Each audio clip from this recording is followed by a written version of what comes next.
जे बोललो ते सत्य आहे। त्यांचा निकटवर्ती आबा बोराडे म्हणून माझ्याकडे आला होता आणि त्यांची टीम आली होती की जे झालं ते झालं, पदरात घ्या अशा पद्धतीने त्यांनी विचारणा केली। मी म्हटलं वेळ निघून गेली आहे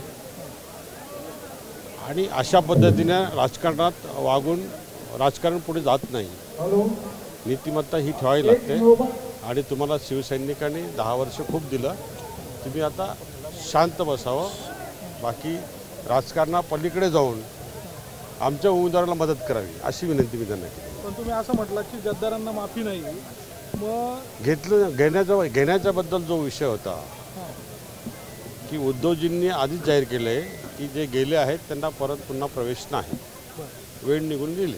तुम्ही असंही म्हणताय की त्यांची पतंग कटलेली आहे आणि एकूणच जी माहिती मिळते की समोरच्या पक्षाकडनं त्यांची पतंग कटलेलीच आहे ना, कटी पतंगच आहे, दुसरं काय। त्यांना जो तिथं सन्मान मिळाला पाहिजे, आदरणीय एकनाथ शिंदे साहेबांच्या नेतृत्वाखाली ते तिकडे गेलेत, त्यांना तिथं राजकीय स्थिरता मिळायला पाहिजे होती, ते स्थिरता मिळताना दिसत नाही।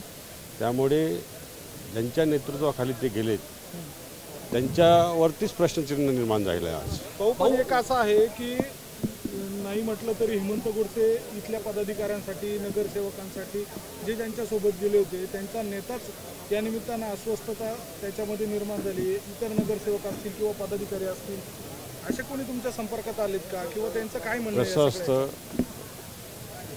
काम करताना हेतू ठेवून कृती केली ना तर प्रॉब्लेम क्रिएट होतात, कृती करून हेतू साध्य केला ना तर प्रॉब्लेम सॉल्व्ह होतात।